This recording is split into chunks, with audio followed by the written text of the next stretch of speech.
from other members of the public during the decision-making process. Please keep in mind that this meeting is being recorded and live streamed to YouTube. All verbal and written commentary will be held in the public record. Today's meeting will begin with a 10-minute public comment period. The public comment period is an opportunity for individuals to speak to the Active Transportation Committee on transportation-related issues. Each person will have 3 minutes to speak. To indicate you would like to speak, please use the raise hand feature within Zoom now. The chairs will call on you when it is your turn, and staff will unmute your microphone at that time. When it is your time to speak, please give your name, city of residence, and, for Eugene residents, your ward or neighborhood. At any time during the meeting, you are welcome to ask a question using the Q&A function or use the chat feature for discussion with other attendees and the committee members. Comments will be monitored and recorded. Anyone making inappropriate comments will be restricted from the live portion of the meeting. Questions will be answered at the chair's discretion. As a reminder, civil speech supports everyone in feeling comfortable sharing their perspectives and opinions. Let's give one another the respect of courteous and civil speech tonight. And with that, I'll hand it over to the chairs to convene the meeting. Thank you, Karen. So I'm filling in for Grace tonight, going twice in a row, so we'll have her back next month. To start, we have some time for public comment. I see one hand raised. We have Vicky.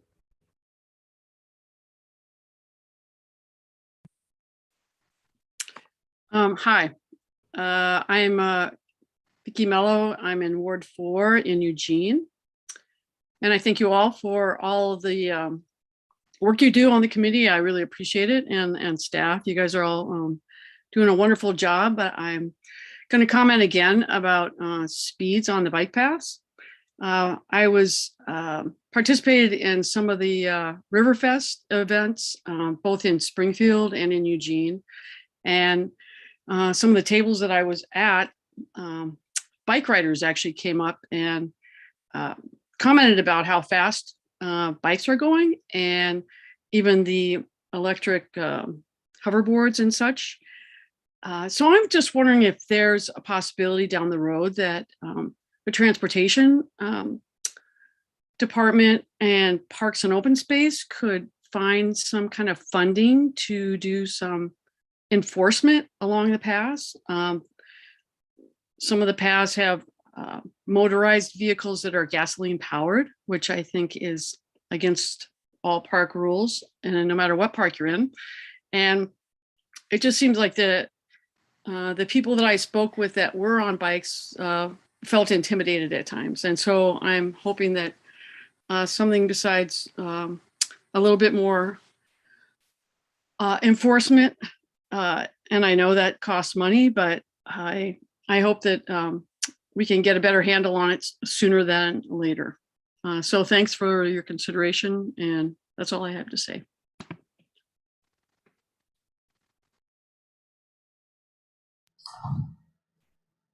Daniel, if we don't have any other comments, and since this is a project I'm working on right now, we've been talking about this a lot recently. Please.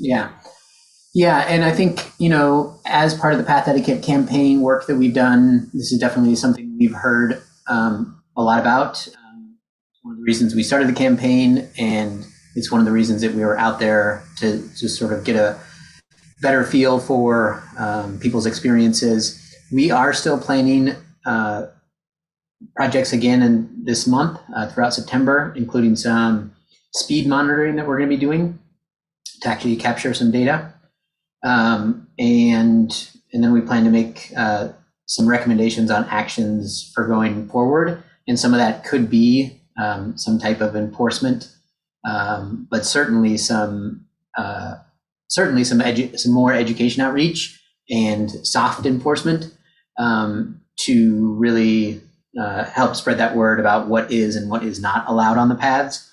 And then there's discussion of what other sort of harder enforcement might come after we do that. But we definitely recognize that this is an issue, and we're working to make some improvements and get the word out. And I think we just sent out a press release today about the path etiquette, and are hoping to do some other videos and information sharing and social media outreach and bigger pushes throughout this month.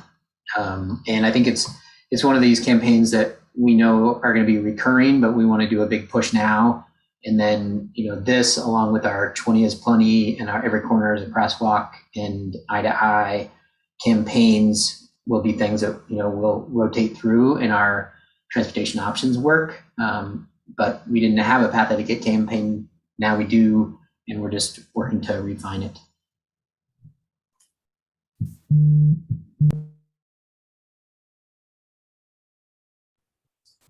All right. So I'm not seeing any other hands from the attendees. So I think we can move to item 3, approving the August meeting notes. Has everyone had a chance to look at the notes?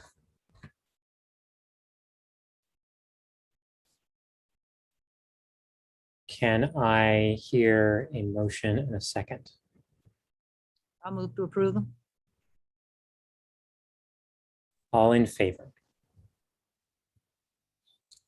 All opposed? Okay. I'm sorry, I didn't get to see it. Was there a second on there just to have a There record was of a it? second from Julie, yes. Visual. I couldn't see. Great. And I saw all of them. Great. Next item, ATC self-reflection and big picture discussion. Karen, are you leading this? It's going to be both Shane and I, and Shane is going to kick us off. Great. All right, great. I will kick us off. So this is our big meeting agenda item, so I hope folks are ready for some good discussion. I'm going to start off with a little bit of history and framing. I will do that in the first 10 minutes, and then we'll do, and I might even be able to get through it a little bit faster, but then we're going to do a little lightning round where everyone is going to talk about one thing you're proud of the ATC has done and one hope that you have for ATC moving forward into the future. We'll go through some big questions, and everyone will have a couple minutes to talk about that, and then we'll have some general discussion. And Karen will lead that section. But I'm just going to jump into a little bit of the history piece and sort of frame this of why we're having this discussion now and where we've been, because I think that that's an important part of knowing where we're going. The Active Transportation Committee has its roots in a committee that started in 1971 called the Bike Committee. It was originally a 5-person staff committee. And if you'll excuse me, I got to pull up my notes here.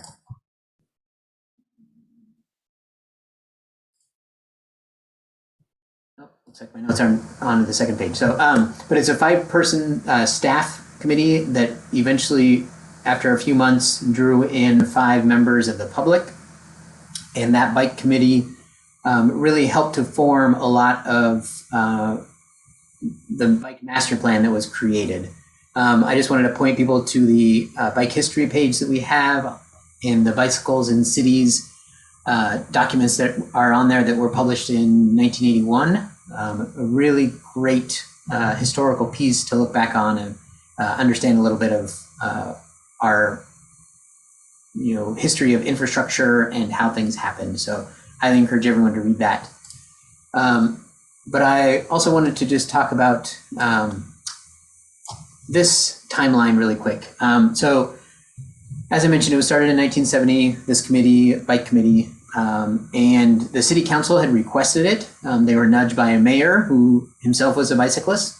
Staff were from Public Works, Traffic Engineering, which was separate from Public Works at the time, Planning, Parks and Police, and then those staff were, charged with having this bike committee from the city council, but they weren't exactly excited about the committee because they weren't very hopeful of where biking was headed.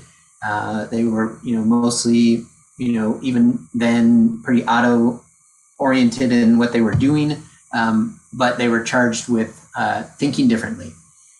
In January of 1971, the city manager at the time, who was also a cyclist, added 5 lay members to the committee who were very excited about the potential of biking in Eugene. And one of them happened to be Ruth Bascom. And that committee was advisory to city council. They all met once a month at 7:30 a.m., an early morning meeting. Aren't you all glad you weren't on that committee? And created the first Eugene Bikeway Plan in 1972. That plan was used as a base when the city hired a consulting firm out of San Francisco with $40,000 from federal highway safety money, and they created Eugene's Bikeway Master Plan in 1974.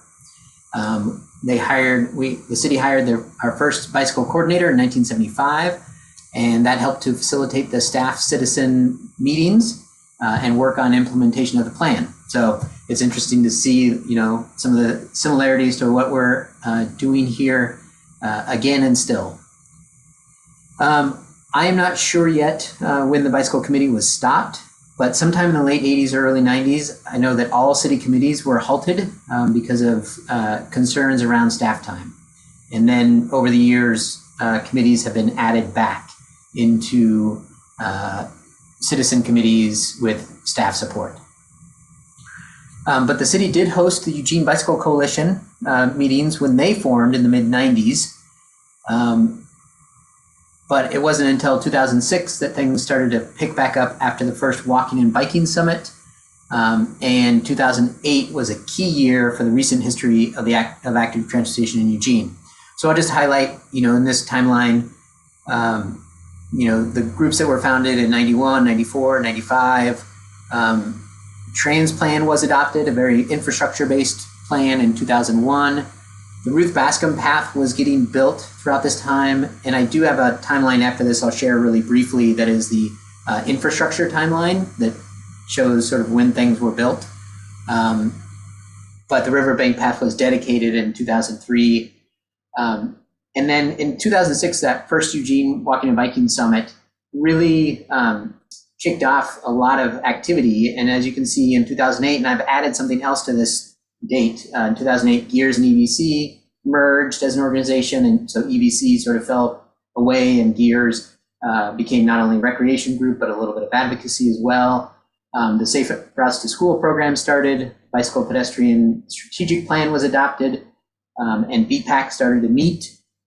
It was also the year that the U of O bike program started. So 2008 was a seminal year for current active transportation work. And then as you can see, since then, 2012, Best Formed, Envision Eugene was adopted. We created our Bike Ped Master Plan, which then became incorporated into the 2035 Transportation System Plan, which wasn't adopted until 2017.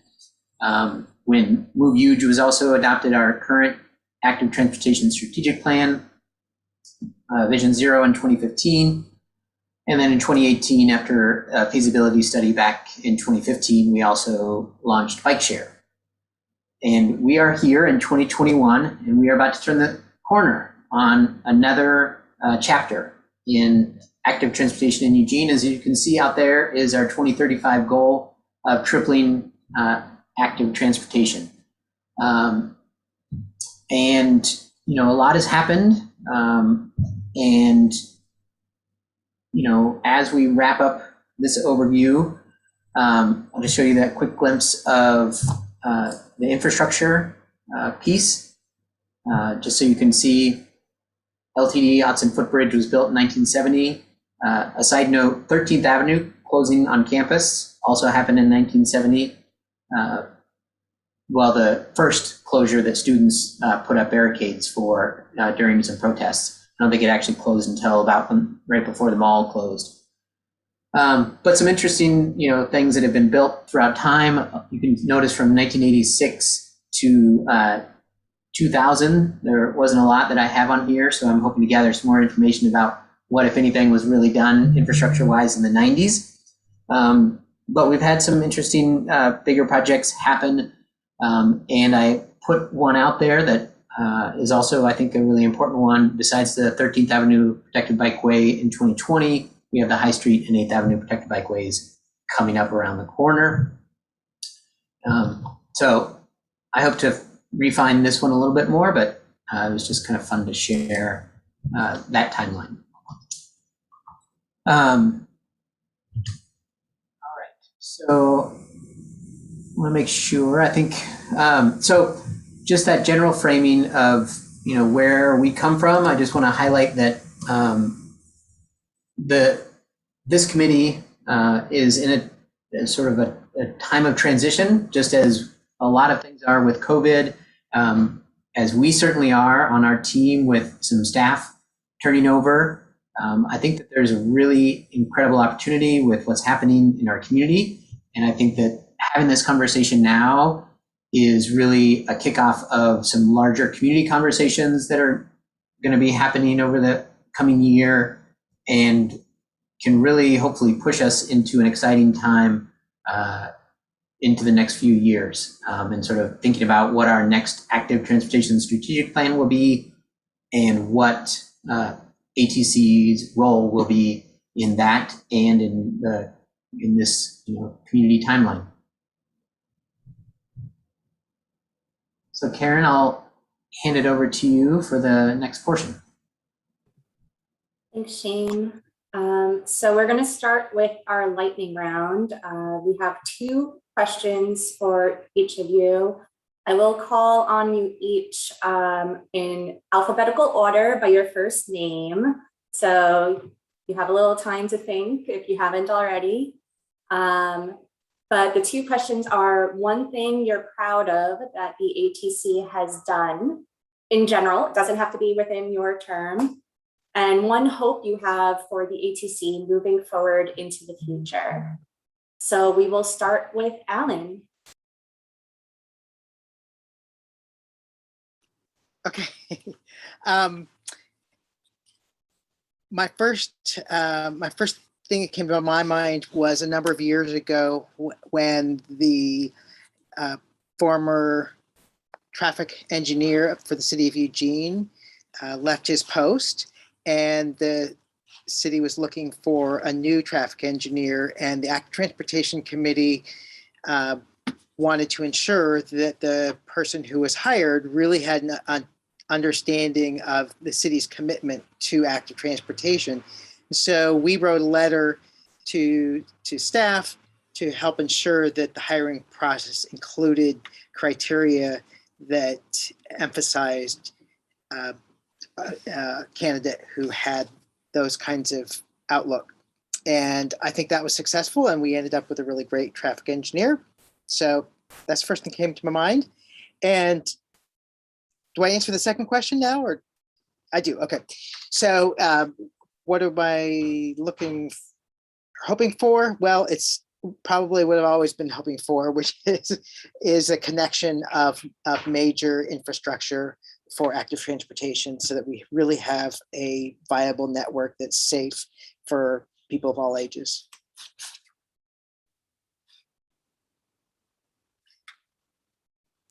Awesome, thank you so much, Alan. And Andrea, you're next. Okay, so I was glad that I thought about this beforehand and wrote it down, since I'm number 2. So I think the thing I was proud of was, I'm just thinking about the things that I've done personally. So the Ride and Seek ride that we did in the summer was super fun. And although it wasn't huge, it was a learning experience and something that I think would be fun to build on.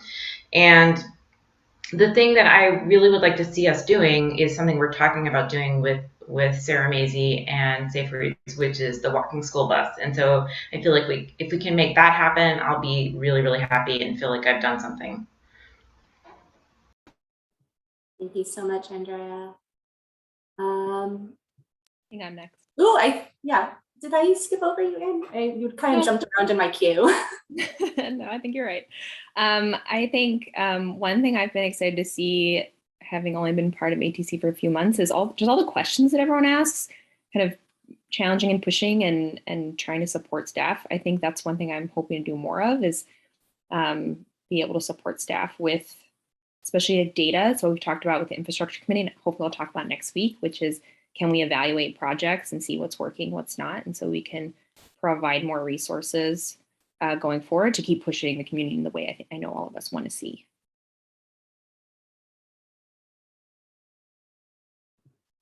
That was a twofer answer, Anne. Blended together. And so then now we have Daniel. So the things that I think have worked the best since I've been on the ATC for the past year and a half have been the points of connection between different kind of interest groups. The city is sort of at the center of everything that we do. And I thought that we did some really great work when 13th Avenue was getting rolled out, both in terms of like testing it out and asking questions and taking part in those pieces. We had Josh send out some like educational materials, and there's good discussion around that. We had Anne bringing kind of research that was actively happening with her students. And I think that the ATC has been, at least as far as I've been aware, and I hope can continue in the future, to be that piece that is connecting. I think part of what this discussion is going to turn into is how there's a lot of different voices, and I think it's valuable to have somebody that's sitting at the center, and whether or not that's the ATC, at least it seems that a lot of folks that are here kind of are sitting at those connection points.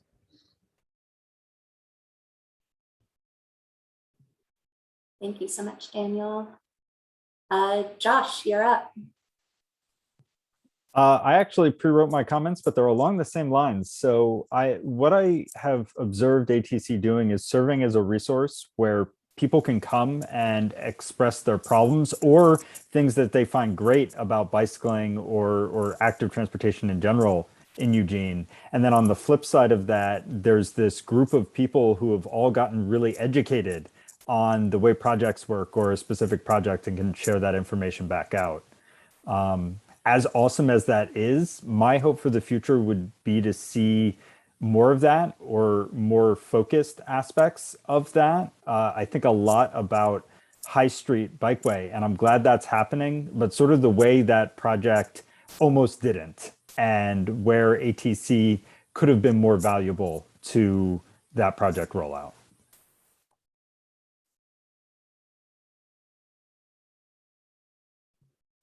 Thank you, Josh. Julie?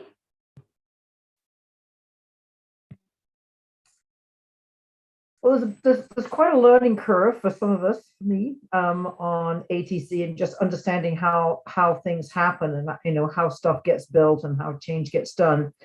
So I like the way or I'm proud of the way that ATC informs the information that we receive and the learning that we have, so we have a greater understanding of what it takes. And the most fun I've had was, which doesn't involve the whole ATC, but the ATC was very instrumental in doing it, was getting some reduction in the amount of parking at Camas Ridge, and really going for 4J and sort of bringing that issue to another body outside the city. And we really depended on city staff to help make that, to get the information that we needed to get that to happen. And that was, very, very fun.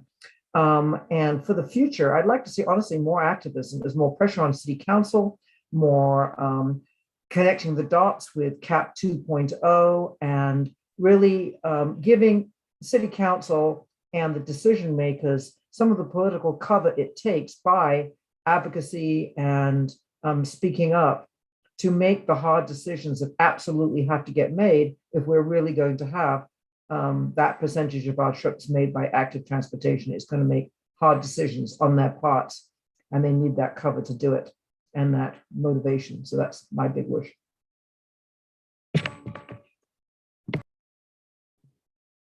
Thank you so much, Julie.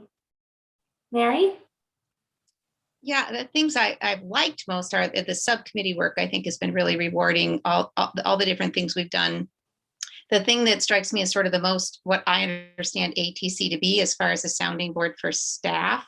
I always want to push it to be more than that, but I think the 13th Street thing has gone pretty well, because I feel like there's been some give and take, and there have been, like I've heard other people say, questions specifically regarding 13th Street. I think some support for what the staff is doing, a little bit of pushing and challenging, which I think is healthy, and I think that the city staff largely has been open to that, and in a not a defensive mode, which I really appreciate. I feel like that really helps, and so I think that is something I feel good about.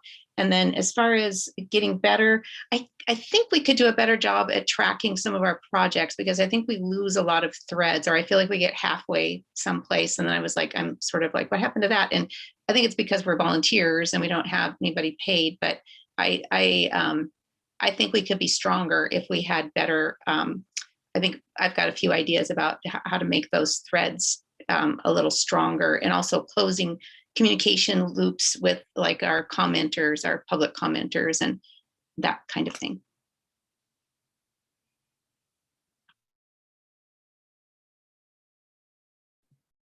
Thank you so much, Mary. Papa.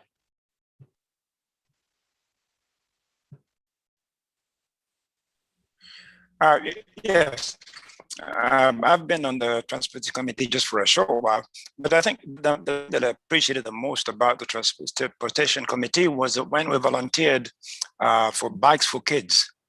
I got there real early, but I was really amazed at the number of people who came out there. And later on, I was actually getting feedback from kids who were there and parents who took their kids there.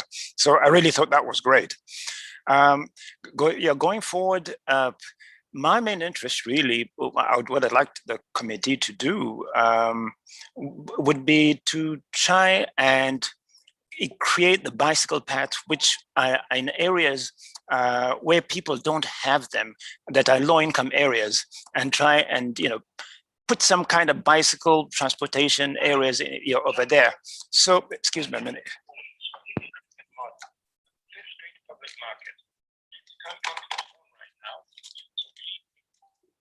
Sorry about that. So yeah, I'll just like more encouragement in the low-income areas for bicycling by the Active Transportation Committee, and that would be my hope for the future. Awesome. Thank you so much, Papa. Pete, please. Thanks, Karen. I think where the Active Transportation Committee really is good at is advocating and talking about bicycle, infrastructure and bicycle issues and promoting bicycles. I think that's great. But I think one of the things I'd like to see better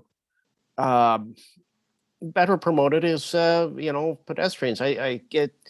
I talk to people in the community, and it does feel like that there's this sort of idea of the pedestrian in Eugene is about like Bigfoot. You don't really. We might get a grainy photograph of it, and nobody really believes it's a thing. So I'd like to see that promoted more. Thank you so much, Pete. Steve, you're up. Yeah, I'm proud that we've maintained as much group cohesion as we have via Zoom for this last year and a half. It's not easy, and I'm pleased that the ATC has taken some policy positions on things like CAP 2.0 and on restrictions to e-bike commuting and the Riverbank Path. Not sure where those have gone, but I'm glad we've taken some position. What I hope, I'm not worried about activism. I think there's a lot of that on this group, and there's a lot of that in this town. I would hope that ATC could increasingly participate in data-driven input and analysis, like Ann's students did with their behavior and attitude study on 13th Avenue. I think that was extremely valuable, and that data-driven decisions are absolutely critical to the transformation we need to make in short order. Thank you so much, Steve. And last for this part of the discussion, but certainly not least, Susan. Yeah, on things I think we've done well, or I have two things actually. The bike ride we did in Bethel, which, not in terms, it wasn't super successful in terms of the number of people participating, but I think just the fact that we were reaching out to a part of the town that is typically underserved, and that we got ourselves out there and got a little more familiar with that part of town was a good thing. And the other thing actually is just, it's still in a work in progress, but the work we're doing on this parking day thing is actually kind of impressive. I mean, there are a number of us putting in quite a bit of time and drawing on different people's strengths and abilities and capacities. And it's been kind of fun to see us working together on, everybody contributing their own little part to it. So again, we don't know what the outcome will be, but it's been a good process anyway. As far as hopes for the future, it's mostly, the city is doing great work in terms of, building infrastructure and these various programs, but I still hope we can find ways to translate that work into behavior change, actually getting more people using these things, these great things that we're building, and taking advantage of these programs that are out there and just change the way we do things. So. Thank you so much, Susan. And thank you all for all of your comments on these two questions. And that brings us to the big question. Given the landscape of where the community is now, with more organizations working on active transportation issues than ever before, what do you think the value and importance of having an advisory committee to staff is? And we are asking that you please limit your comments to 2 minutes each for this. I know you probably all have a lot to say, but we'll open it up to a general group discussion after this. And we're actually going to reverse things. So Sue, you're first.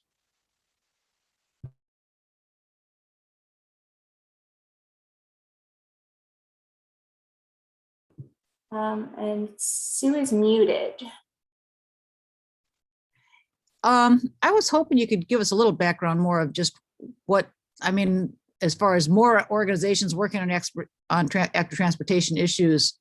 I'm aware of BEST, Cascadia Mobility.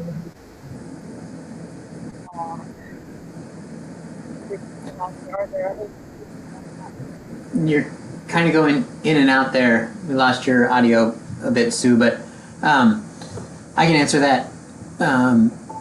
Just sort of on the background piece, when the ATC, the BPAC was started back in 2006, as I highlighted, their Gears was around and EVC was around, but there wasn't really that much going on when BPAC started.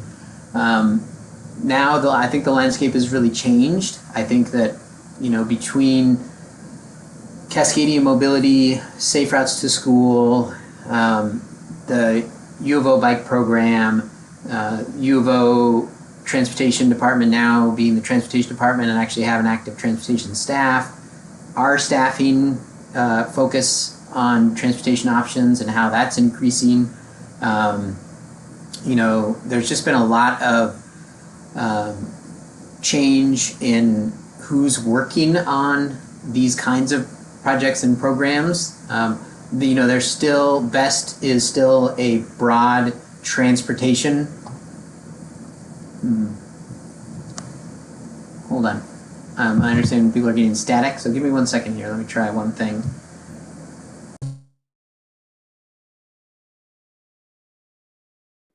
That was successful, Shane.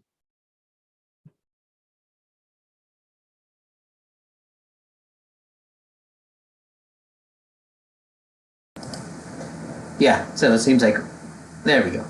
Is that better? No, you're getting static again.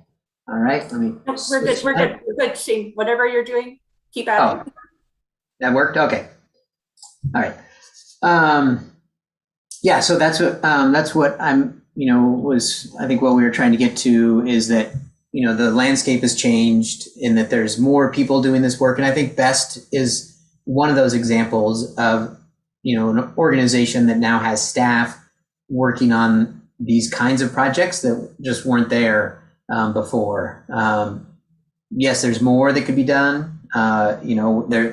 No one is doing the level of San Francisco Bicycle Coalition or Active Transportation Alliance in New York, or large advocacy organizations, but Best is doing some really great things. And I think one of the other notable pieces in that landscape change is the Nest, and the change that's happening with the Center for Appropriate Transportation and the partnerships and work that's going to, I think, happen in that incubator. And so I think that we're just, at a really different time. And so what is the value of importance? Because I think that, as someone who served on this committee, as a community member, as a professional staff person on another, organization, and now as a staff person, I believe that this committee is important, but I think it's trying to figure out how, as a city advisory committee, it is the most beneficial to staff and to your time. And so, where do you feel like that value and importance lies? That make sense? Yeah. Okay. So I guess I'd say a couple of things. First of all, I think there are a lot of different groups doing a lot of different things, but everybody seems to have their own little niche. I mean, Cascadia Mobility basically has bike share, and Best does primarily in the policy and the government actions, and Safe Routes to School obviously does Safe Routes to School. But I think we need to get these various groups communicating better and knowing one another and partnering together. And so maybe we can be the hub for all these various spokes that, because I don't think even we are aware of all the different things that you're talking about. And I'm sure the community isn't. And so I think different groups doing a lot of different things, and that's not even to mention, the various bike shops and bike industry and that sort of groups who have always been out there, but have not really been engaged in the bicycle community to the extent that I'd like to see them. So I think if we can kind of be the hub for all these different things to talk to one another and be aware of one another and support one another, that would be helpful. And then again, I just get back to the fact that even though we're doing all these great things, the mode share of bicycling and walking keeps going down, so there's obviously some gaps. We've got to figure out how to translate all this good stuff into results. And so, I mean, I guess that's most of what I say, but I think the ATC is kind of uniquely positioned just in that. You're muted too. I don't know how I did that. I must have bumped something. But we're accessible to anybody in the community to just tune in, and we can reach out to them, and so maybe that's our role. I'll leave it at that. Thank you, Sue. Steve, you want to give us your 2 minutes worth? Yeah. Sure. Oh, sorry. I thought you said Pete. I should, Sorry. Steve. Yeah, so I'm looking at it through a very similar lens as Sue. How do we get traction to make effective change? And I went back and looked at the bylaws of the ATC to sort of get a handle on what have we been doing, at least during my 1.5 tenure. And especially the functions and charges of the ATC in the bylaws. I looked at the last 4, and they talk about liaison to community groups and effective communication outward, it's public facing kind of stuff. And I think there's been a lot of success, although it's limited by the pandemic. Obviously, there haven't been as many events, but I think there's been a lot of success. The things that Sue talked about and Mary are examples of that, and Julie. The first 3 items, A through C, they speak to providing input into planning and policy documents and into data and project success benchmarks that city staff can use.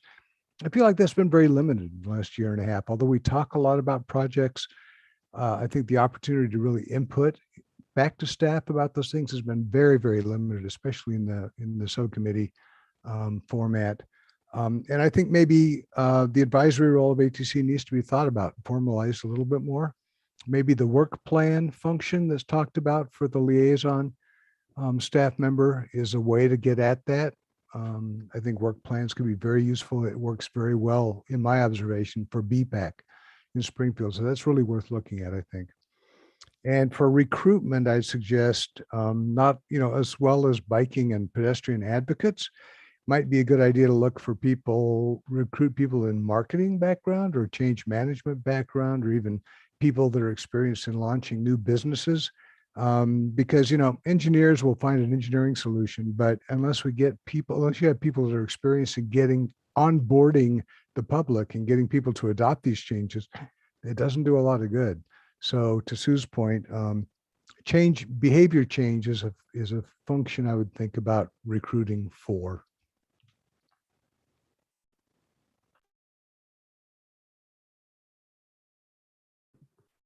Thank you so much, Steve. Next is you, Pete. Your chance. All right, sorry about the mix-up earlier. Yeah, so when I think about this question, I really liked how Shane, really framed it, and the way it's along the ways that I'm thinking about it. I've sat on, several city committees, and I can tell you that the relationship between the committee members and staff, it can be varying depending on the staff people and the committee members and the expectations. And I think when you talk about value of an organization, and Steve's talking about the charge, and and he's right about the outward facing. We haven't been able to do as much because of COVID, and I'm sure that will change eventually. But the value proposition that we have with staff is that we can come in and talk about things that where staff can get a myopia a little bit, because they're spending 40 or more hours a week doing a thing with respect to maybe one or 10 projects, depending on what they're doing.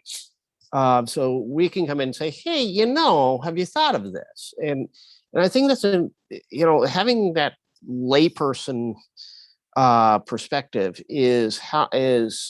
can help staff do a better job at getting a final product, which is either infrastructure or whatever it is, promoting bicycles or promoting pedestrians,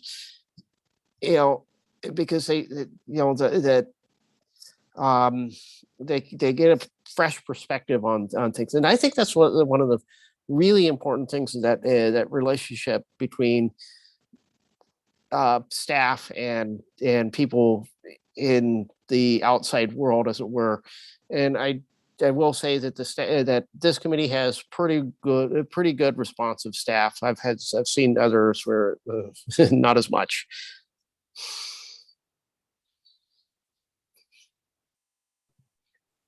Thank you so much, Pete.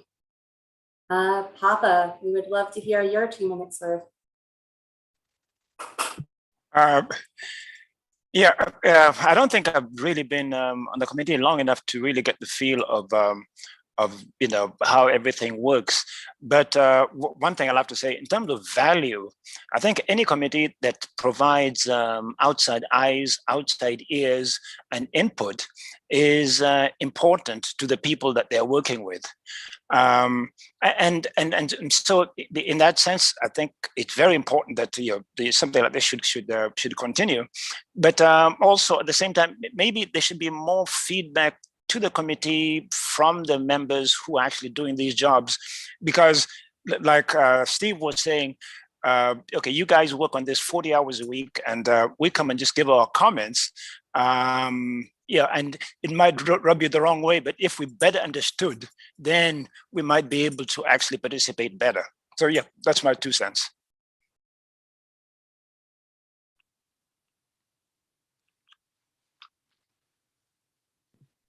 Thank you so much, Papa. Julie, I'd love to hear from you, please. I guess this is an interesting and challenging question. I think the value of this group is that we are selected to represent the community, and all the other groups that have been mentioned, Cascadia Mobility and Best and Gears, these are nonprofit. They're corporations. They're 501c somethings or other, and they're basically private entities. And while they're not closed, they are not an open public appointed forum, which is a very, very different format. And we maybe don't utilize that particular niche that we have, which is different from those groups. And I love those groups and they do wonderful work, but they all have, as Sue said, their niche that they're working on.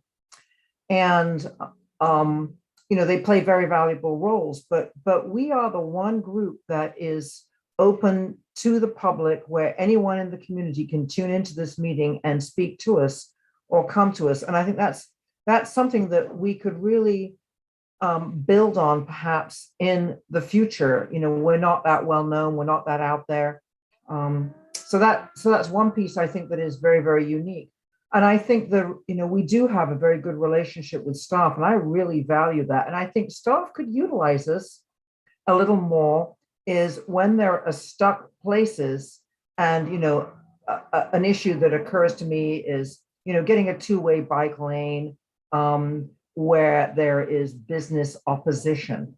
If we were in the fold, and I realize this is a little bit of a dangerous line here, but if we knew there was some pushback, we can provide some cover for staff. And I think many of us would be happy to serve in that role and go and speak to that and say, well, there's this as well. And because if we are going to have the kind of change that's needed to address climate and issues of equity in this community, we can't have things like a business interest getting in the way of what needs to happen for a community goal, an individual interest. And that's, those, I realize staff gets pushed back on those, but we don't have to be. So I think that that's an opportunity for the future for us. For my two minutes worth. Thank you so much for that, Julie. And Josh, you are next. Yeah, so I think this is a really fair question for staff to ask. I've been attending meetings since 2013 as a member of the public, and then later I joined the committee. And I've often been frustrated by what seems to be happening at these meetings, if anything at all. And I will say that my year as chair was one of those when I was really frustrated. I did not feel like we accomplished as much as I wanted to. And I think the suggestion for a work plan would be a really big help with that. I do think this committee has value. I often feel like City Council does not trust staff on controversial issues. And transportation, especially when you're talking about making driving harder, or really anything else but driving the default, is a controversial issue. And we have a long way to go. We are not anywhere near being on track to tripling mode share by 2035. We're doing a lot of good work. There's a lot of great things happening. Staff is amazing, way better than when I started attending these meetings in 2013, and we're still nowhere close. So we need to put a lot more effort in, and that's gonna ruffle some or a lot of feathers. And I really wanna, I couldn't say what Julie said on nonprofits better, so I just wanna second that this is the only forum that is publicly accessible and where the city can really determine what values they place on having members on the committee in terms of diversity, equity, or other priorities.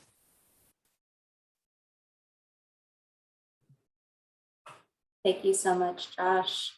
And yes, I did do my backwards alphabet a little bit wrong. Mary, Okay, love to hear from you.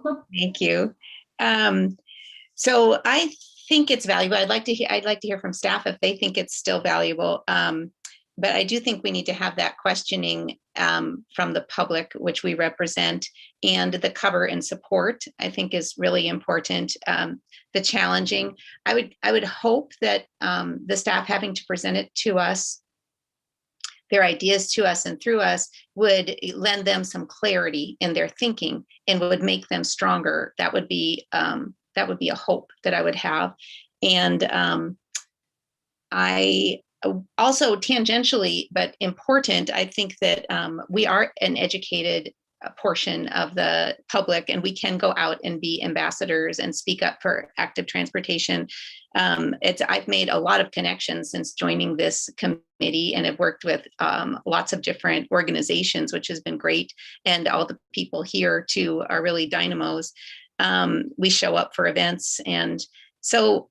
But the one thing I sometimes feel like on this committee, a little bit of rubber stamping, and maybe that's just part of the deal, a little bit of like an hour-long presentation. Okay, everybody, yeah, okay.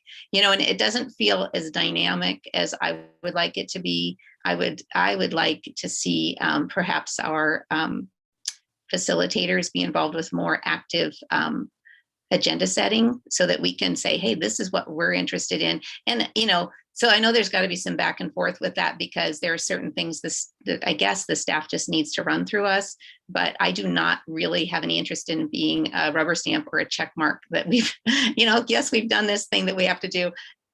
To any degree that we don't have to, I would not want to do that. So again, I'm looking at more strength in, like, what do we want to work on and how are we going to do it? And let's keep those threads going strong.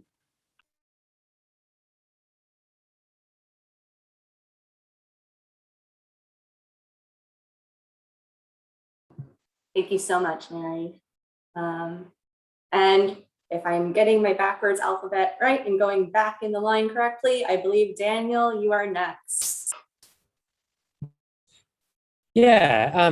So, if you're a city or your city staff, right, you want to implement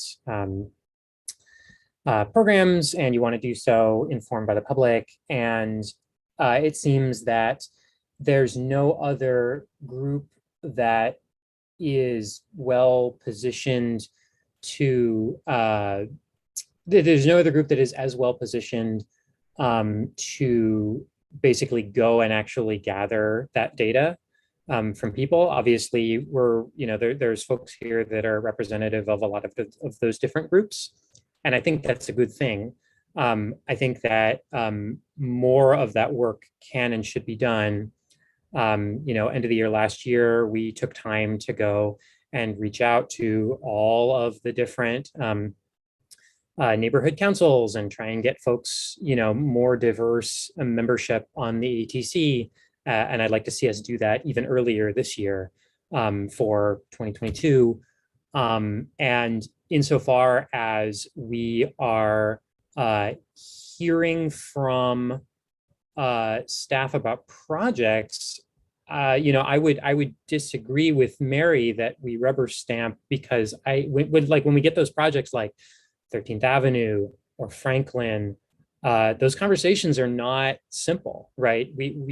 Folks here have opinions, and I think that's really good, because what you want is a group of citizens who are engaged, care very much about the place that they live, and are involved in the community in other ways. So involved with CERTs, involved with Best or Cat or whoever, but here as well, representing again, walking and transit, and we need more of that. And so those are the things that we do well, and should continue to do so.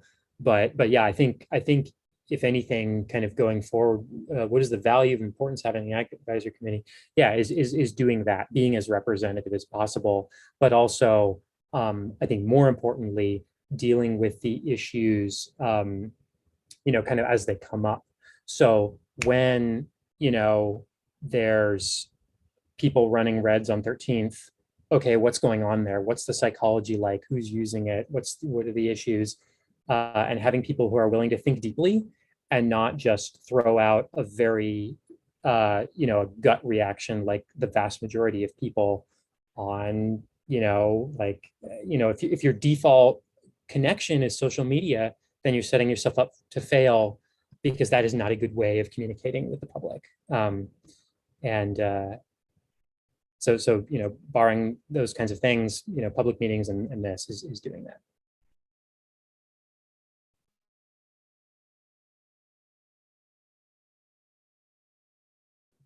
Awesome. Thank you so much, Daniel. And Anne, I would love to hear your 2 minutes worth, please. Yeah, I actually think what Dan said in the chat really resonated with me, which was gather data and voices.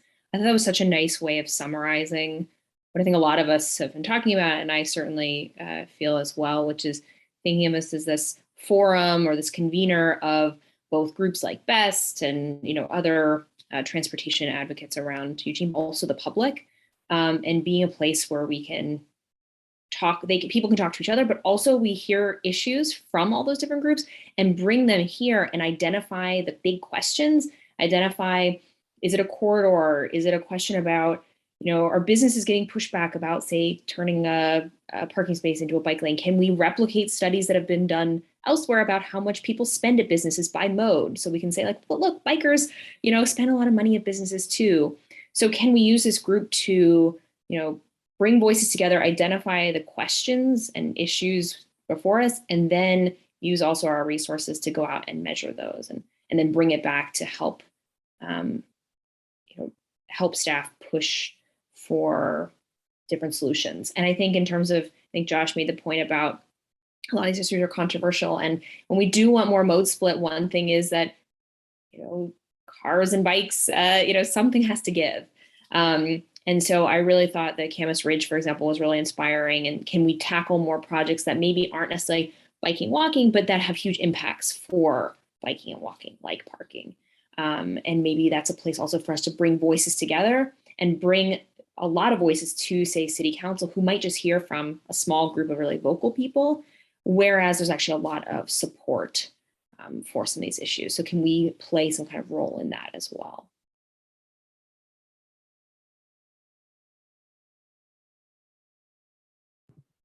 Thank you so much, Anne. Andrea, you're up.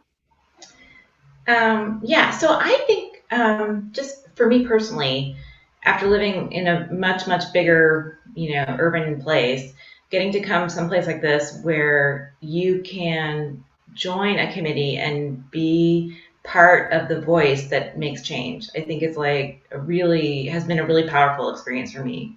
And to really feel like, there's feedback. I mean, I think between staff who's doing a great job and us, and and also talking to community members. So, there's not much during happy hours right now to talk about during COVID because we're not doing anything. So I've been able to talk to my neighbors about water catchment and and talk to them about why there's traffic calming and and try to educate a little bit. I mean, trying to get people more on on the same page with why we're doing this and why Williams being reconstructed and why there are bike lanes there and why there is a turn lane there and all that kind of stuff. Because I've been really educated and I've been trying to be an ambassador and an advocate for the programs that are being implemented, to help educate people.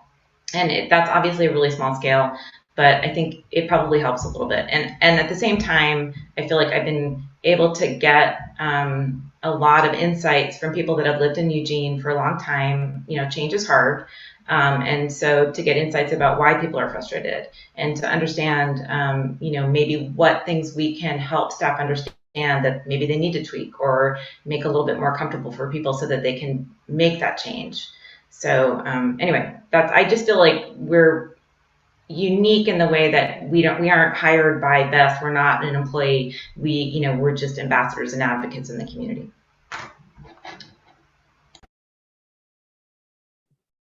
Thank you so much, Andrea. And rounding us up on the reverse alphabetical order is Alan. Right. Well, I want to first of all echo Julie's comments about what makes this particular committee unique and separate from other nonprofits.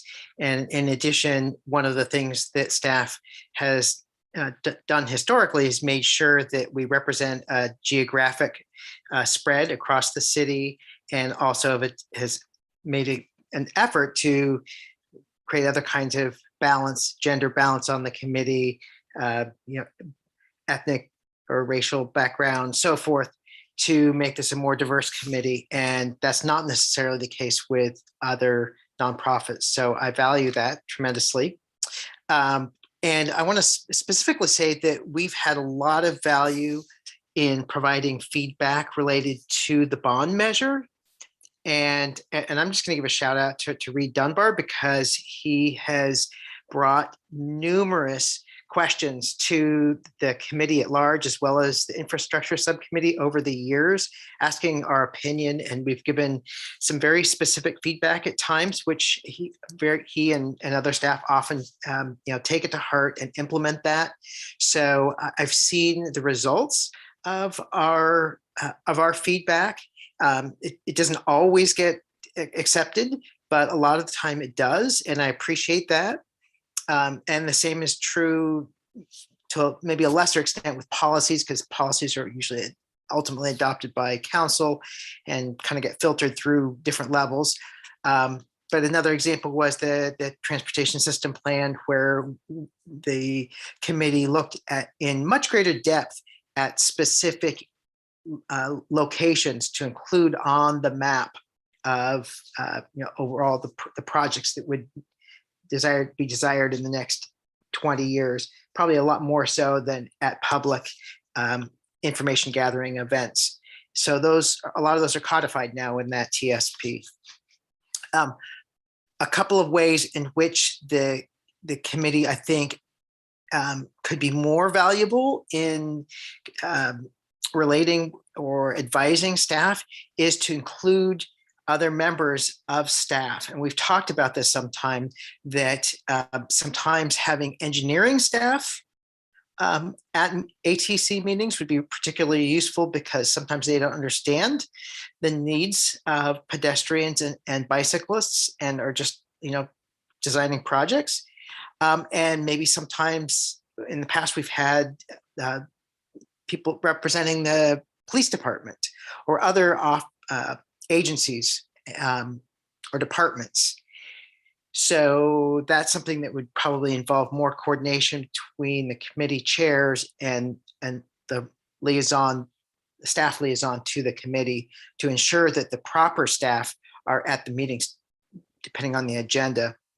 And then I think the other thing that we've talked about before is making sure that when citizens come to make comments about, for example, today's comment about path etiquette, that they get some follow-up, some sort of feedback, or not feedback, but the follow-up from staff or the committee in the weeks and months that follow, so that they know that they've been heard and that something's been done about it if it's possible.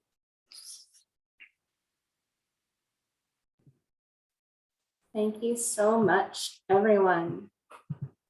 So that brings us to a more open general discussion. Having heard everything discussed in the past half an hour or so, are there any further thoughts about what the ATC looks like going into the future? And Sue. Yeah, I just wanted to say, just following up on what Alan just said. I mean, I know one thing that we did on the Sustainability Commission was, after the public comment, we left like 5 minutes for the committee to respond to the public comments that were said, which I think is a good way to kind of close the loops, because otherwise these people make their comments and they feel like they just threw them into outer space, and they don't know if anybody ever even listened to them, or, so it's I think it's more rewarding to the citizens who took the time to talk to us that we actually respond in some way, just right there at the meeting. And the other thing that occurred to me as I was listening is that, when you talk to just people out on the streets, I mean, these days, the default position about anything that they don't like is that those people are idiots, So whether it's the way a road is designed, or whether, where a sidewalk is placed, or what, it's like, I don't get it. Obviously, those people are doing it wrong. And so I think if on a lot of these issues that come up, if we could have just, come up with just a set of talking points so that we can explain, no, there's a reason they do it that way. They're not idiots. They have this other need that they're trying to serve, and it may not be your need, but it's somebody's need. So, there's such a distrust of government and of experts that I think if we can kind of speak up for the rationale behind a lot of these decisions that are made, I think it could help to create a little more air of civility in the community, if nothing else.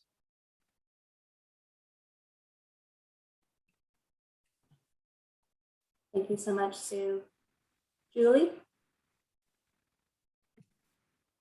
I'd love to hear from staff, to respond to Mary's comment about what's useful to them. I mean, I'm very aware that lots of the things that I've been involved with was camas or parking day or safe routes to school, any of these things, I'm always pestering staff. I'm always asking them questions and asking for information.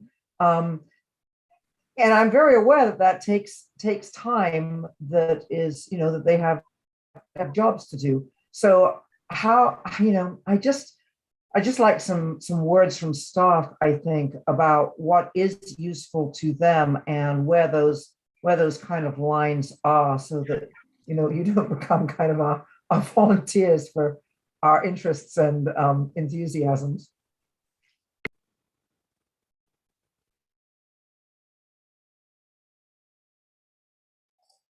Yeah, sorry, I'm just trying to keep up, typing up notes. So, yeah, I mean, I think it's a tough one. I think, we've always talked about it. An important part of ATC is that we are educating you as well as you advising and educating us, right? That we are creating, educated citizens who understand these complex topics.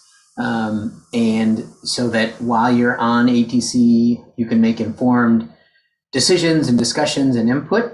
But, people turn out and move on, and, those people are now in the community doing other things and understand how things operate a little bit more. And I think that benefits our work as staff. I don't feel like, any ATC members are pestering us when you're asking for more information or trying to find out how to get something done or to do anything, that is sort of beyond a current work plan or project that you're doing for ATC. It's just like any community member asking us questions. It's our job to respond with information that we might have, or resources, or pass you on to someone else who can maybe answer those questions or do the work. You're a committee that is helping us to achieve goals that we have that are set by city plans and through city leadership. And so unless you're asking me for something that is, contrary to goals and work that I'm doing, I'm very likely to help you and, or pass you on to people who can. So, I think that part of this discussion and framing is just on,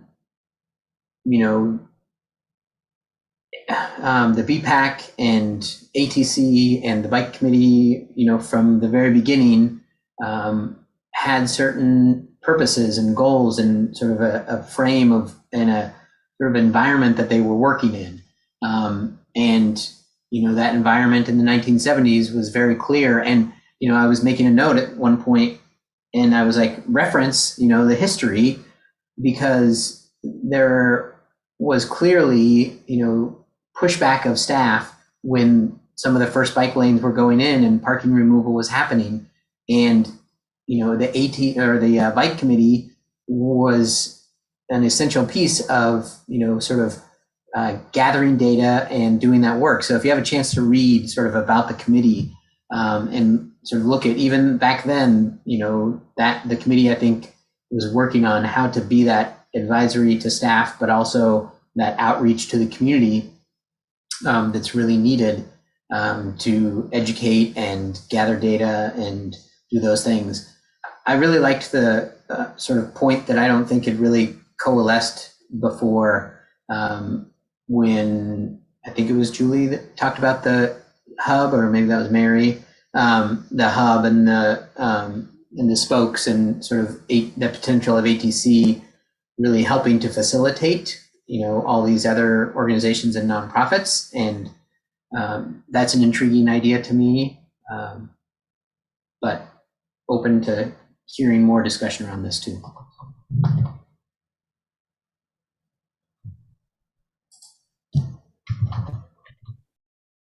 Josh? Yeah, so I had one comment, and then I wanted to follow up on what Shane just said. So there was sort of, for me, an interpretation of the question asked about, with all these nonprofits, do we need ATC? And the amount of staff time that may go into this committee. And I just want to note that Springfield has basically one transportation staff member and is still able to support a BPAC. And Eugene has, I don't know, half a dozen at least filling the same sort of role. And so I feel like I understand staff is really strained right now. We all are. But I think long-term, Eugene has the capacity to be able to support a committee like this. But I do think there's just real quick, I want to clarify that we are not considering that the ATC is too much and we don't have the staff time to deal with that. Just to be clear, I think we just want to maximize the effectiveness of the ATC, and yeah. That's totally fair. I think some of that was my reaction to what I heard and not your intention.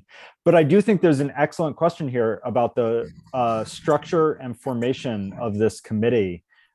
So one of the things I've heard from committee members tonight is advocating to council. Well, unlike some other city committees, we're advisory to staff, and staff can't themselves decide to change us to be advisory to council, but maybe that's a better structure for this committee, and maybe that's something to advocate for going forward. I'd be curious what people think about that. And then the other thing I'd be curious to hear about is that hub and spoke convener of different organizations. This question's come up in the past when we've done recruitment. Should we formally recognize some organizations like Safe Routes to School, like the University of Oregon, like Cascadia Mobility operating bike share, and have them have seats on this committee? And in the past, this committee said no, but this is another opportunity to question whether that would be valuable or not.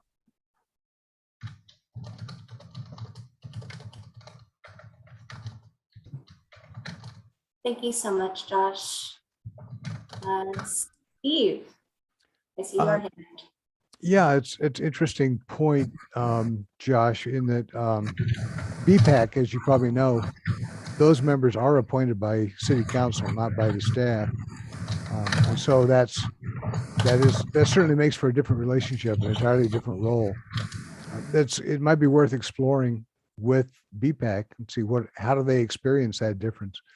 But I would just say in general that I think it's great to have this discussion. Any kind of committee like this needs to frequently revisit its charter and look back and say, are we doing what we're supposed to be doing? And is that what we should still be doing? That's just the nature of work groups. Can I get one clarification just to, the BPAC is appointed by City Council, which I didn't know, but they're advisory to staff, correct? Do you know? Yes, they are. Yes. But I didn't know they were appointed by council. That's interesting.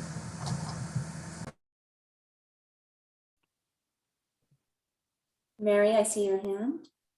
Yeah, I'm hearing some interesting conversations around, like what our role is. And so I feel like we're a little bit constricted, although I haven't felt constriction.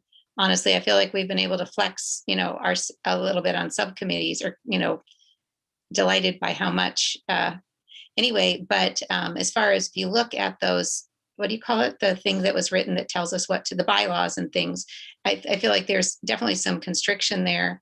And I love the idea of being more of a hub and any kind of thing that looks like advocacy that's maybe not called advocacy that we could do, or being a more active role on the city with the city council. So I don't know if it warrants looking at the bylaws again and seeing how to what degree can those be changed? How much can we modify what we're doing to really fit what we want to and can do.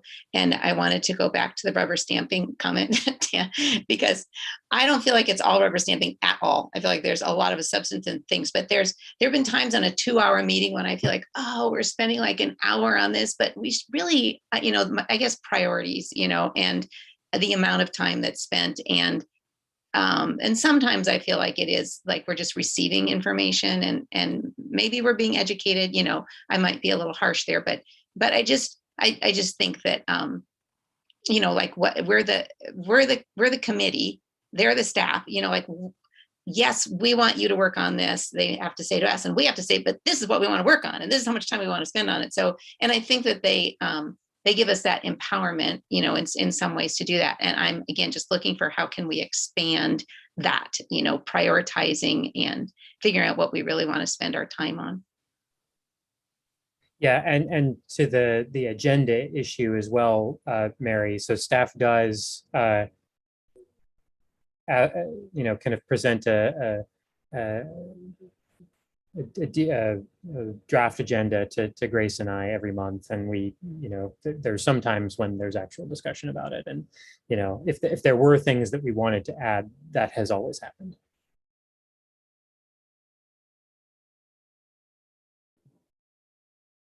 Alan? Yeah, the question of who we report to or who we interact with or advise has been a question that we bumped up against a number of times, whether the charter or the bylaws say staff, but there've been many times where we kind of want to go directly to city council. And so that's not something that staff can really decide. It's council that set that up to begin with. And the communications subcommittee has most recently been talking about going to city council to talk about some of the concerns and issues, keep city council up to date. Well, one of the things we might want to talk about is just sort of the very nature of the ATC to begin with, and what both works and what doesn't work about the current structure, and the possibility perhaps of having one or more council members be part of the committee as they are in some other commissions. So there's some bigger questions, I think, that we might want to ask ourselves. BPAC does have a council member attend their meetings.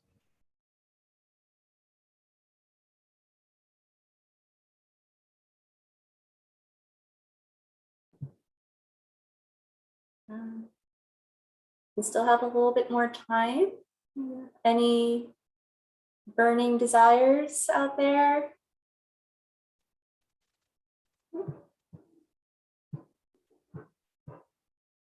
All right, hearing none. Thank you everyone for all of your great feedback and everything that you've given us to chew on. Yeah, like Shane was saying, there's a lot of change that's happened, more on the horizon. This is definitely a lot for us to chew on and ponder upon as we move forward within our own work plans. And there will be an update to the TSP that is being kicked off in the very near future. There's opportunity for you all to engage with that as well. So this is all really super important and super helpful for us as we move forward with that. Shane, do you have more that you'd like to add? No, I was just kind of skimming the comments to see if there is anything on the broader discussion that I might have missed. I think that question of those standing committee members has been a part of the discussion. We are a committee of 15, and people are saying, well, we don't want to necessarily reduce that and lose sort of the citizen aspect of it. I do feel like there's a smaller group, and there's already some of those people involved, as far as like Josh representing the university and transportation department.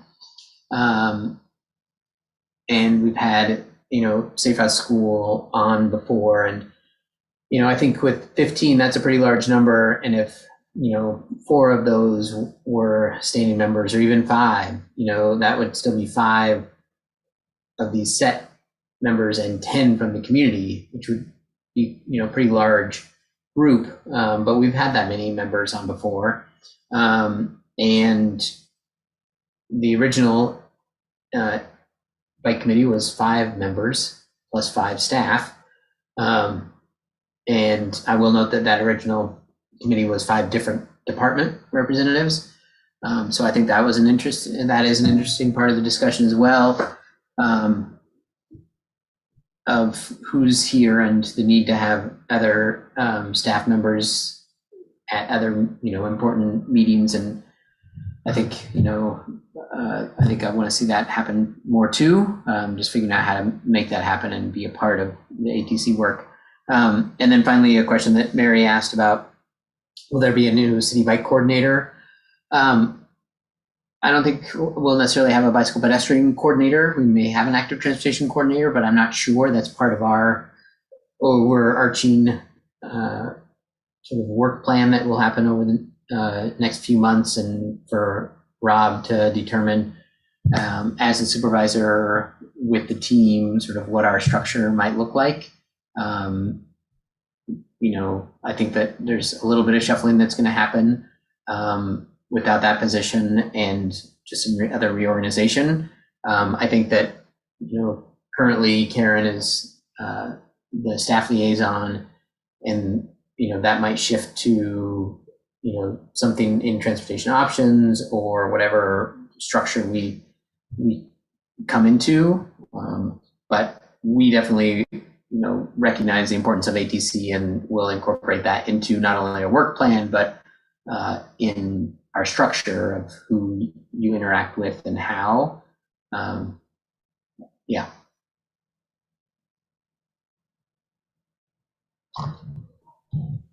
Thanks, Shane. And then Sue, I see that you have your hand up. Yeah, I was just wondering, one thing that would help me at least is, as you brought more staff on board, is if we could have a listing of kind of who's doing what, and not so much in terms of just, okay, you're doing transportation options, but if you can have some way, okay, if I have a question about bike theft, who's the best person to talk to?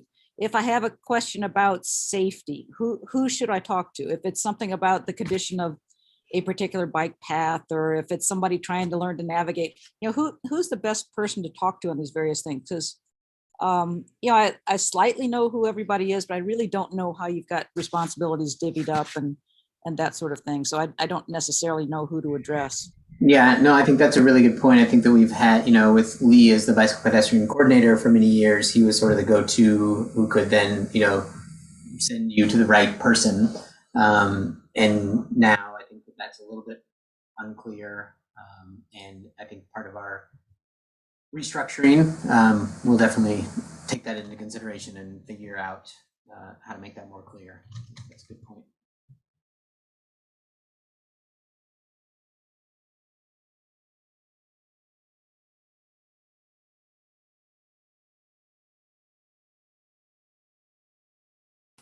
And yeah, the best way that I can explain a work plan right now, as was asked in the questions, is basically what projects is each staff member working on and how much time that they think that they will be allocating to each project. Yeah, and I think there were 2 discussions of work plans. Our staff is doing a work plan. We did one last year. So we'll be reevaluating that at the end of the year, and then working on a 22 and 23 work plan. But I think it was also raised that perhaps the ATC should create their work plan, and BPAC has a work plan, and using that as a potential model. And so I think Josh responded to some of that.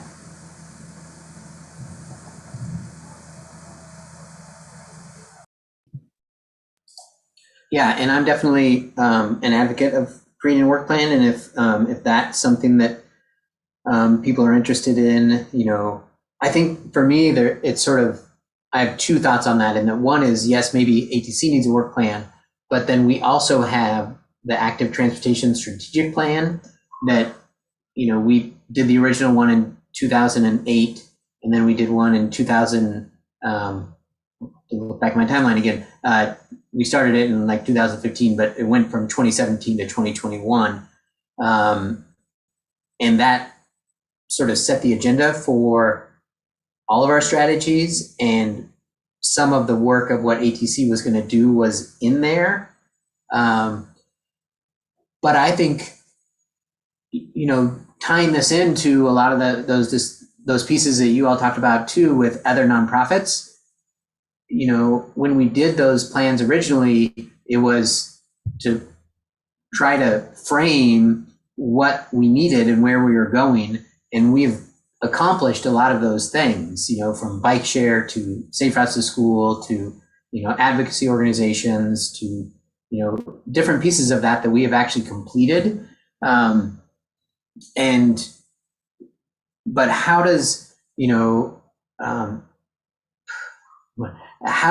ATC best fit into there, and how can ATC help facilitate those conversations of what do we need? I mean, the Nest is forming this new rebuilt, building will come into being that will be a base for a lot of different organizations, or some organizations around active transportation. And I think that there's some community conversations that need to happen about what that will look like, and Cascadia mobility will be important. I'm sorry.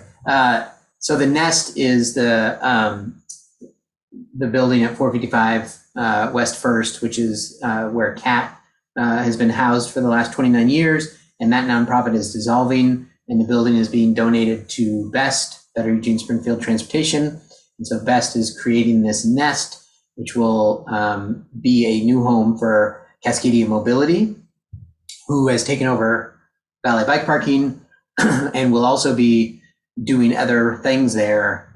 They're interested in doing more bike safety education classes, doing more tours and leading pieces that will, sort of round out some of the things they do around bike share to encourage more people to get on their bikes more often. And so, I think that as a community organization is something that maybe ATC could connect with in some way, and frame a little bit of what is this community conversation that, like, it's more than just ATC can do, but it's also what can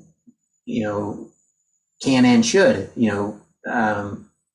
this Nest be a home for, and Cascadia Mobility do, and Free Bikes for Kids, and all these other organizations and nonprofits that are working towards similar goals that we have, and how do we best bring them all together? And some of that has happened in the past, with staff helping with visioning around the active transportation strategic plan. And maybe that's a part of what ATC will do in the future, is to help guide those conversations. But yeah.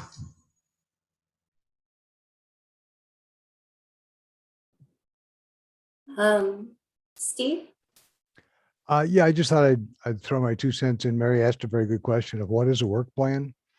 And I just wanted to, it's kind of like the difference between a program and a project. A program has a lot of topics and a lot of tasks that come up from time to time. And a project has an end date. It has tasks, somebody responsible, and a date that it ends. That's a very simple definition of a work plan. It's what has to be done, who's doing it, when is it due?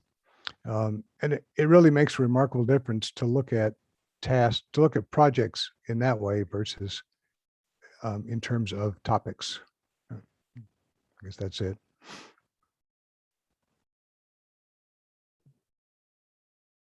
And before I hand the reins back over to you, Daniel, I would like Shane, I think I know what, it's the Nexus for Eugene Sustainable Transportation. And that is what the acronym of stands for. That's the acronym, but I think, for me, the name is also just what it is, and that it's this gathering place. It's where you take things from the community and you put them together and create a welcoming, nurturing space for things to then gain their wings and fly out into the community.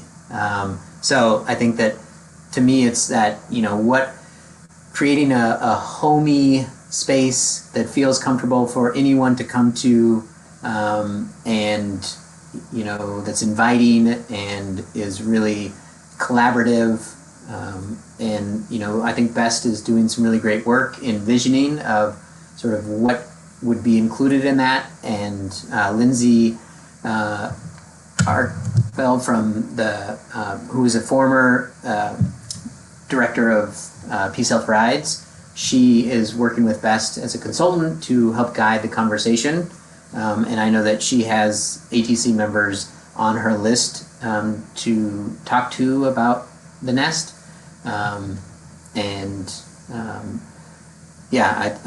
It's a really exciting time, a really exciting potential. I think the CAT did a lot of wonderful things over the years, and there's some really wonderful things to honor in their 29 years of doing things in Eugene.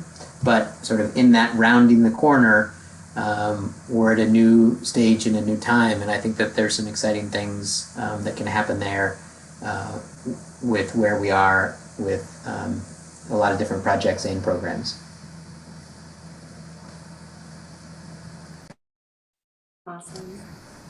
Thanks, Shane. And with that, I formally hand the reins back over to you, Daniel.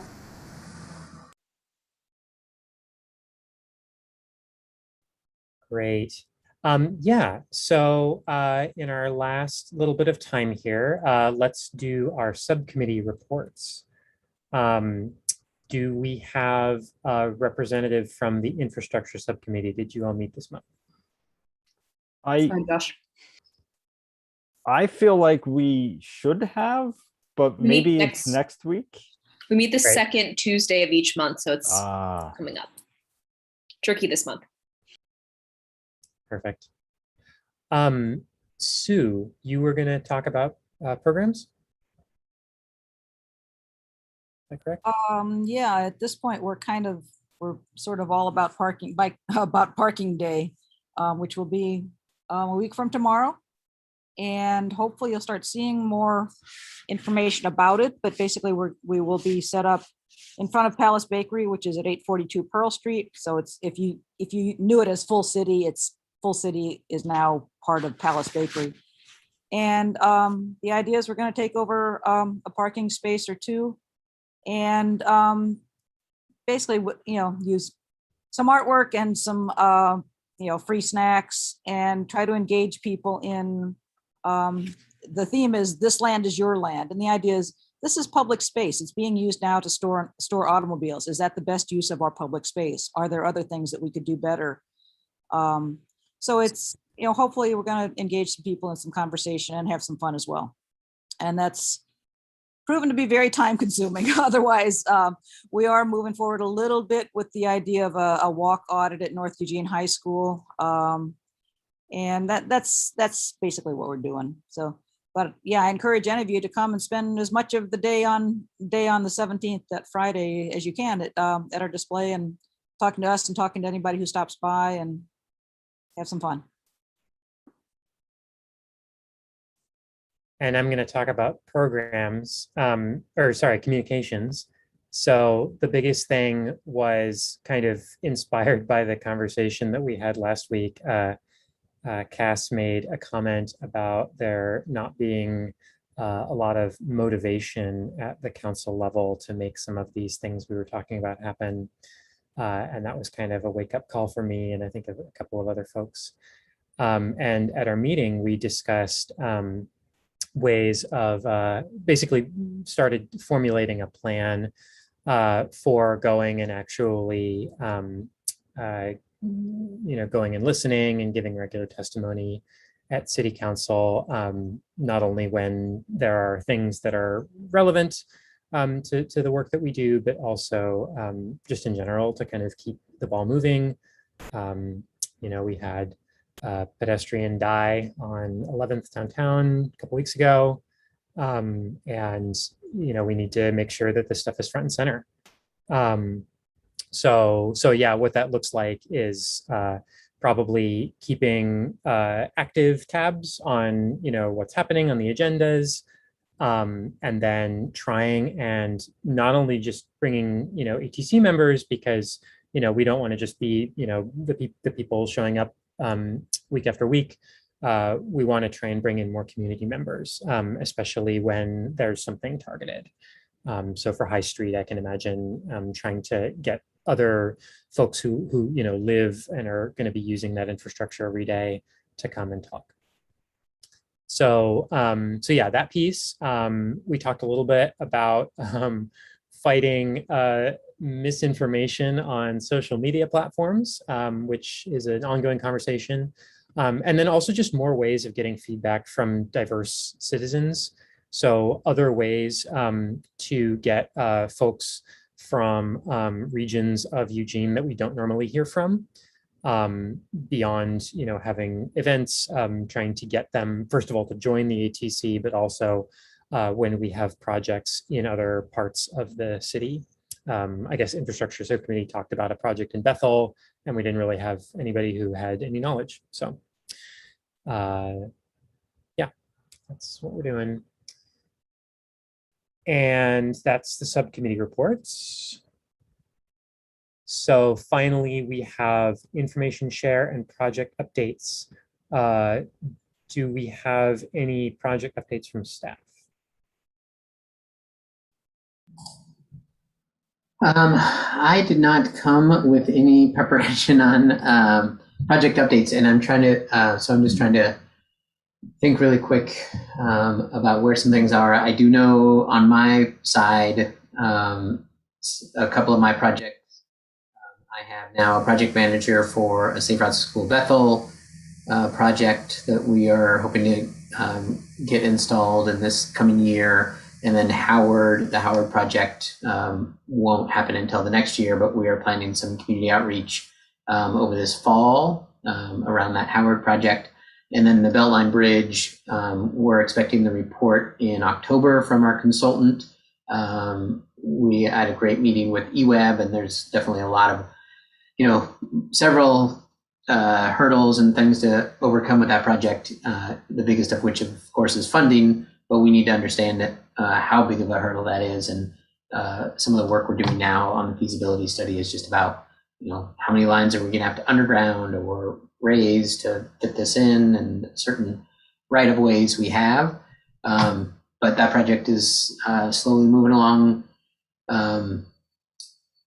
I think I'll have to lean on Reed to potentially send out an infrastructure update, or potentially Kelsey. I know that the Riverfront Park completion date has been pushed back a little bit, but I think most of you know that. They're aiming more for the fall, late fall for opening that. But I do know that the South Bank path is still moving ahead, and so hopefully those will line up. And in the late fall, we'll have the South Bank path open along with the Riverfront Park opening, which will be pretty exciting. Whether there's going to be an opening and celebration in late fall is still a question, and we will definitely try and keep you in the loop on that, because if that doesn't happen late fall, then we'll want to do something in the spring. And High Street project, we just got the 60% drawings for those, for the section from 19th to 6th. And I think the next iteration, 90% will have the section all the way to 5th. I'll see, maybe Reed will be bringing that to the infrastructure committee. I'm not sure. But that's definitely a big one that is still moving ahead, which is exciting. I think that's all that I have right now. Sue, did you have a direct response? Your question? Yeah, I was just going to add that it's not a city project, but something that could make a lot of difference to the folks who live out River Road is that the county, along with, I guess, Delta Sand and Gravel, is creating a new bike path alongside Beaver Hunsaker that is, it's kind of amazing. I mean, it's quite far along, and it should provide a really good connection on a street that's really busy and kind of intimidating to a lot of people. So that, and I think that's supposed to be finished by this fall. So keep your eyes out for that. And we had talked about joining maybe Best and Gears for some kind of a celebration out there when it opens. Oh, that's great. I didn't know about that. And just on a side note, we are going to have a staff ride tomorrow where we're going to visit some of the infrastructure of some projects that we built and that we have in the queue in sort of that northwest region. So I might have some more information to share from that, and maybe I'll try and send a little email out about what we see along the way. I can tell you a project that I lead, which is about scooter share, electric scooter share. We had released a request for information in July. We received 8 responses to that, which are currently under review.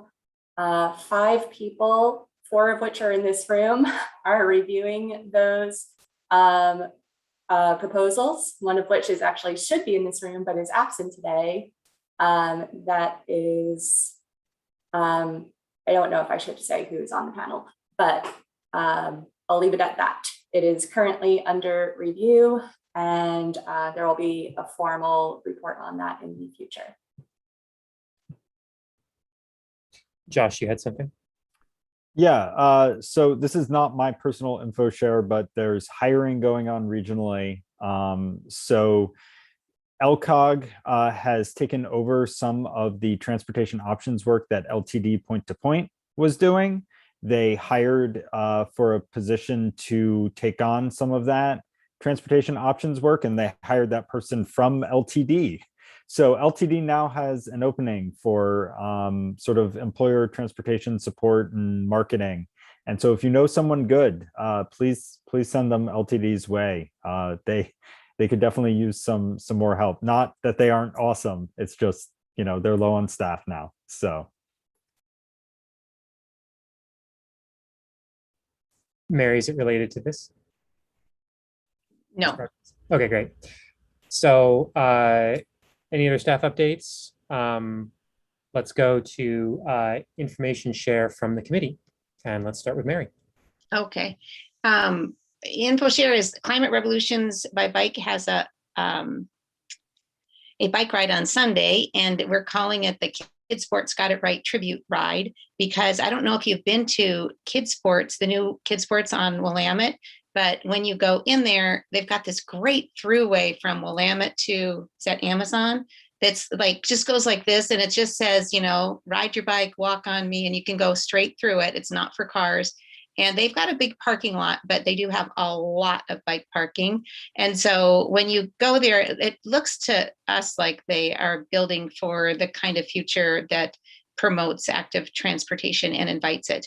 So we are having a ride there the ride goes from Monroe Park at 2:00, and we're going to ride like on 13th Street. So that infrastructure, and then we're going to go to down Willamette, which I think keeps evolving, and to the to Kid Sports, and then we're coming out and going on Alder Street. So we're going to hit a lot of the highlights and point those out. We did invite Bev Smith, the executive director of Kid Sports. She said she's got it on her calendar. I don't know if that means she's coming or not, but we're hoping to get some leaders out there along on that ride, because it's the kind of thing we're looking for in our city, and they did it. So come on along if you can. And I'll highlight real quick just that South Willamette, or not South Willamette, but that section of Willamette with the two-way, if anyone's been near it or not, there is the two-way striping is down. It's pretty exciting. It's not open yet because of the traffic signal that's needed at 18th. And so they're still working on that traffic signal. It should be going in this month and hopefully opening soon.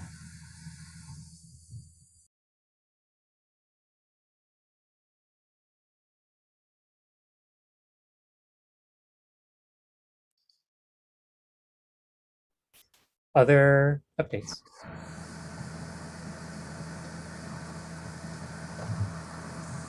I'll also just share real quick that on September 24th, we have staff from Corvallis and OSU and some other organizations coming down. They made a request to bring some staff down, especially from their engineering team, to see our infrastructure and to see how we did projects like 13th, but even our neighborhood greenways and our connections to the paths. And I think that their, community and staff are feeling the need to push a little bit more. I think they were sort of in the place we were a few years ago of, having done a lot of the low-hanging fruit and now needing to get some of the harder pushes done. And I think that they're trying to just figure out how we did some of those things, and we're going to be leading a ride with their staff to talk about some of those projects. So I think that that's should be interesting, and we'll be going through the university and some folks from OSU. We'll talk to U of O staff, and hopefully we'll get some good information exchanges going. We'll have some of our engineering staff along for the ride as well. So.